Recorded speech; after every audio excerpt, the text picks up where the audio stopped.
Di sebuah desa terpencil yang terletak di tepi hutan Songgoriti, terdapat seorang pemuda bernama Sanjaya.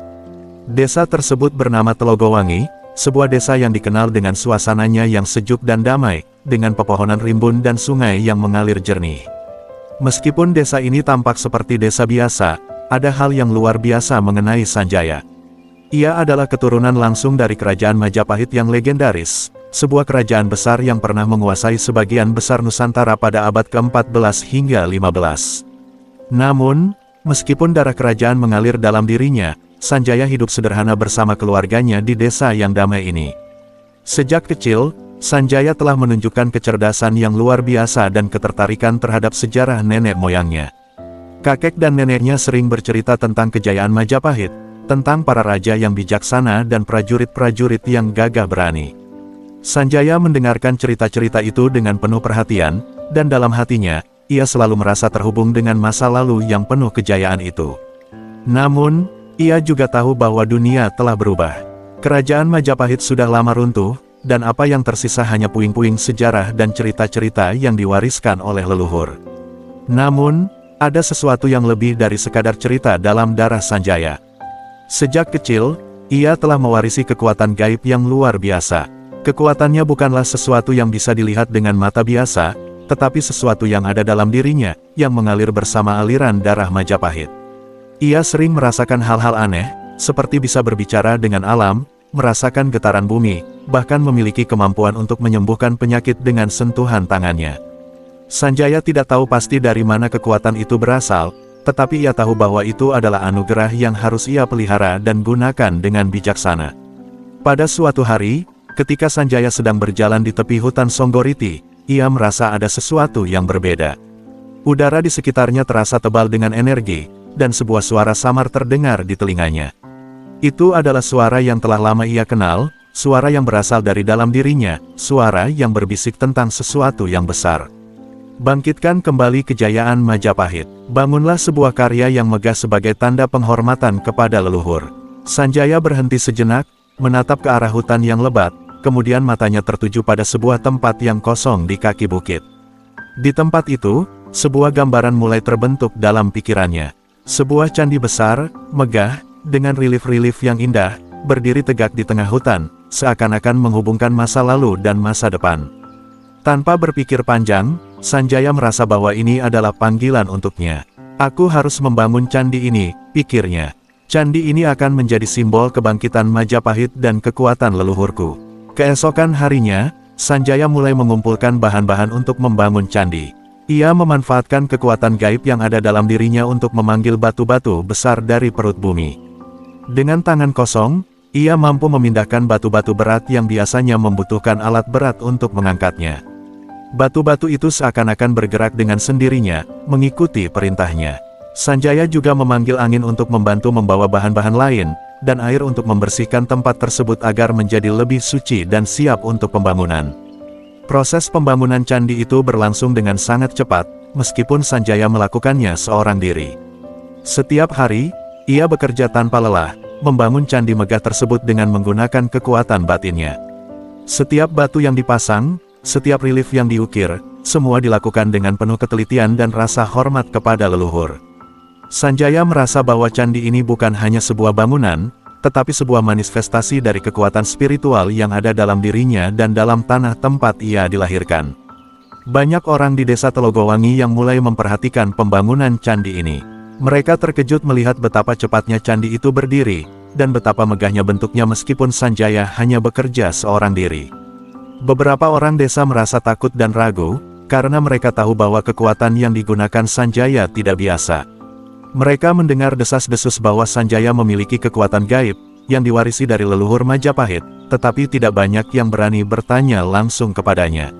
Namun, ada juga beberapa orang yang merasa kagum dan bahkan datang untuk membantu, meskipun mereka tidak tahu apa yang sedang dibangun Sanjaya.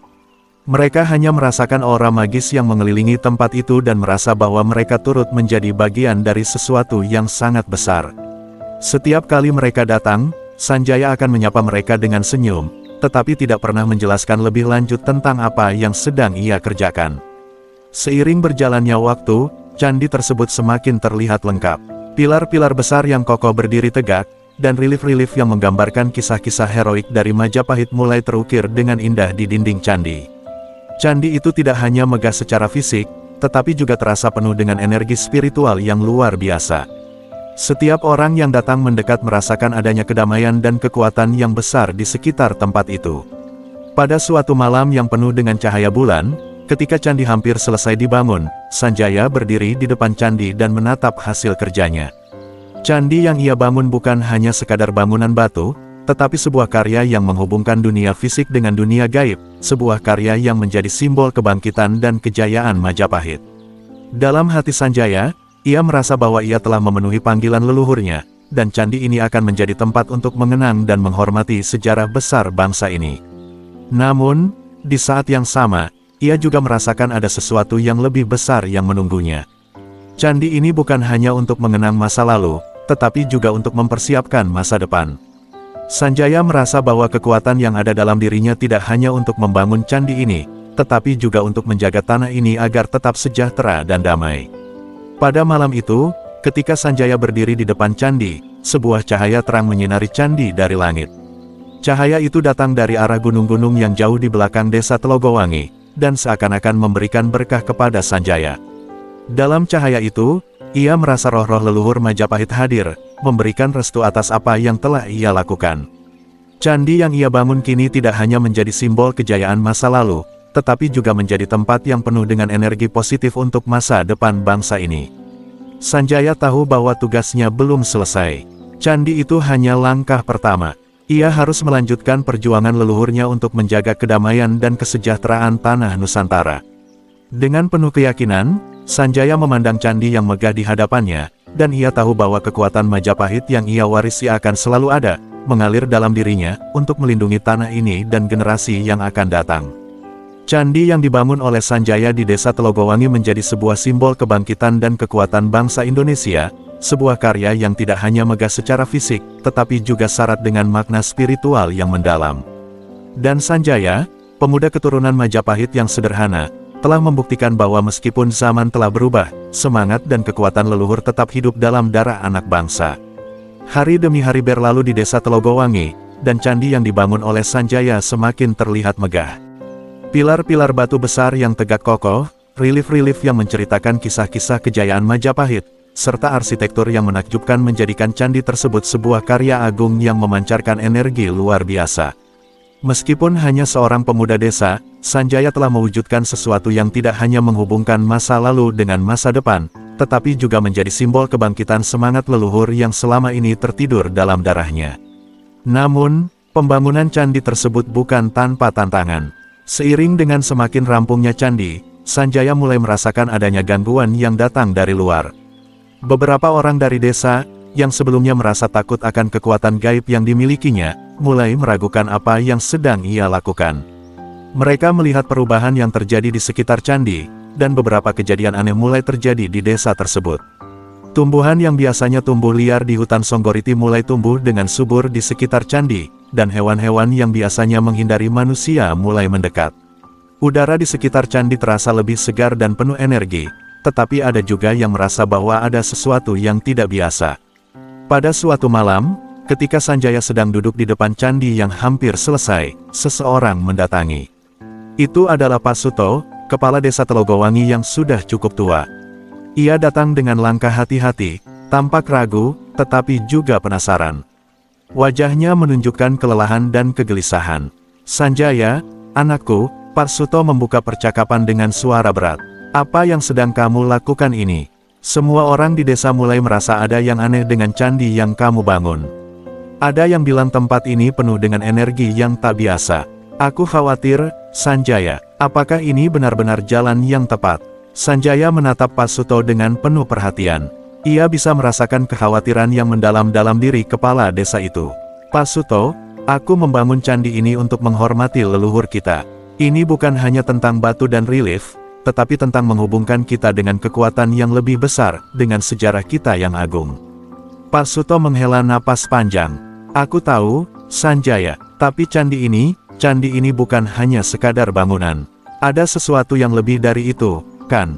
Aku bisa merasakannya." Beberapa orang mulai takut, dan aku mendengar desas-desus bahwa beberapa orang dari luar desa sudah mendekati tempat ini. Aku khawatir mereka akan datang dan merusak apa yang kamu bangun." Sanjaya terdiam sejenak. Ia tahu bahwa apa yang dibangunnya lebih dari sekadar candi biasa. Candi ini bukan hanya sebuah bangunan, tetapi sebuah portal yang menghubungkan dunia manusia dengan dunia roh. Ia bisa merasakan bahwa kekuatan besar sedang bekerja di tempat itu, dan itu bukan hanya karena kekuatan fisiknya, tetapi juga karena kekuatan leluhur yang membimbing dan mengarahkan langkahnya. "Pak Suto, aku tahu ada banyak ketakutan, dan itu wajar. Tapi percayalah, candi ini akan membawa kebaikan. Ini adalah cara untuk mengingatkan kita semua akan kekuatan sejarah kita, dan untuk mengingatkan dunia bahwa tanah ini milik kita semua," jawab Sanjaya dengan tegas. Pak Suto menatap Sanjaya dengan mata yang penuh kebijaksanaan, meskipun ada sedikit kecemasan. "Anakku, hati-hati. Jangan sampai kekuatan yang kamu bangkitkan melampaui kendali kita. Terkadang, hal-hal yang kita buat dengan niat baik bisa mengarah ke jalan yang tidak kita inginkan." Sanjaya mengangguk pelan, tetapi dalam hatinya ia merasa yakin. "Aku akan menjaga semuanya, Pak Suto. Tidak ada yang akan merusak candi ini." Namun, malam itu juga, sesuatu yang tidak terduga terjadi. Ketika Sanjaya kembali ke candi setelah berbicara dengan Pak Suto, ia merasakan getaran yang kuat di tanah. Tanah di sekitar candi mulai bergetar, dan udara yang semula segar kini terasa panas dan berat. Secara tiba-tiba, sebuah angin kencang datang menghantam candi, mengibaskan batu-batu besar yang belum sepenuhnya terpasang. Sanjaya merasa ada sesuatu yang mengancam, dan ia segera memusatkan seluruh kekuatannya untuk menenangkan alam di sekitarnya. Ketika ia mengangkat tangan, angin itu berhenti seketika, dan suasana kembali tenang. Namun, ia tahu bahwa ini bukanlah hal biasa. Ada kekuatan yang lebih besar yang sedang menguji candi dan kekuatan yang ia bangkitkan. Sanjaya merasa bahwa ia harus segera menghadapi ancaman ini. Keesokan harinya, setelah kejadian malam itu, seorang lelaki asing datang ke desa Telogowangi. Lelaki itu mengenakan pakaian hitam yang tertutup rapat, dengan topi besar yang menutupi sebagian wajahnya. Ia datang langsung menuju candi, membawa aura yang misterius. Orang-orang desa yang melihatnya merasa cemas, dan beberapa dari mereka segera memberitahu Pak Suto. Pak Suto, yang merasa ada sesuatu yang tidak beres, segera menemui Sanjaya di candi. "Sanjaya, ada orang asing yang datang. Aku merasa ada sesuatu yang salah dengan dia." Sanjaya, yang merasakan kekuatan gaib yang datang bersama orang tersebut, segera menuju pintu gerbang candi. "Pak Suto, biarkan aku yang menghadapinya," kata Sanjaya dengan penuh keyakinan. Ketika lelaki asing itu berdiri di depan candi, Sanjaya langsung mendekatinya. "Siapa Anda? Apa yang Anda inginkan di sini?" tanya Sanjaya dengan suara tegas. Lelaki itu menatap Sanjaya dengan mata yang tajam dan penuh misteri. "Aku datang untuk melihat candi ini, Sanjaya. Candi yang menghubungkan dunia manusia dan dunia roh. Aku tahu apa yang sedang kamu bangun. Tapi kamu harus tahu, kekuatan seperti ini tidak bisa dibiarkan begitu saja. Dunia ini bukan hanya milik leluhurmu." Sanjaya merasakan sebuah aura gelap yang kuat datang dari lelaki itu. Ia tahu bahwa lelaki ini bukanlah orang biasa. Kekuatan ini adalah milik kita, leluhurku, dan tanah Nusantara. "Aku akan melindungi apa yang aku bangun," jawab Sanjaya dengan penuh tekad. Lelaki itu tersenyum sinis. "Kamu masih terlalu muda, Sanjaya. Kekuatannya lebih besar daripada yang kamu bayangkan. Jangan kira kamu bisa mengendalikan semuanya." Tiba-tiba, lelaki itu mengeluarkan sebuah benda dari balik jubahnya, sebuah artefak kuno yang bersinar dengan cahaya merah. Sanjaya merasakan kekuatan jahat yang datang dari artefak itu. Tanpa berpikir panjang, ia mengangkat tangannya, dan dengan kekuatan batinnya, ia menciptakan perisai energi yang mengelilingi dirinya dan candi. Namun, lelaki itu tidak mundur, malah semakin mendekat dengan kekuatan yang semakin besar. Dengan keteguhan hati, Sanjaya memfokuskan seluruh kekuatan leluhurnya. "Aku tidak akan membiarkan siapapun merusak apa yang telah aku bangun," katanya dalam hati, dan dengan satu gerakan, ia melepaskan energi yang sangat kuat yang mengirimkan gelombang besar, menghancurkan artefak itu dan memaksa lelaki asing tersebut mundur. Lelaki itu terjatuh, dan sebelum ia bisa bangkit, ia hanya bisa mengucapkan satu kalimat, "Kamu belum tahu siapa yang sebenarnya berusaha menguasai tempat ini." Kemudian, lelaki itu menghilang begitu saja, meninggalkan Sanjaya dengan kebingungannya. Sanjaya tahu bahwa ancaman besar masih akan datang, tetapi ia juga tahu bahwa ia tidak akan pernah menyerah. Candi yang ia bangun bukan hanya sebuah karya fisik, tetapi juga sebuah benteng spiritual yang akan melindungi tanah dan sejarah Nusantara. Dengan tekad yang semakin kuat, Sanjaya berjanji untuk melanjutkan perjuangannya, menjaga candi dan tanah ini agar tetap aman dari segala ancaman. Candi itu, yang dibangun dengan tangan dan kekuatan batinnya, kini menjadi simbol perjuangan, bukan hanya untuk masa lalu, tetapi juga untuk masa depan bangsa ini.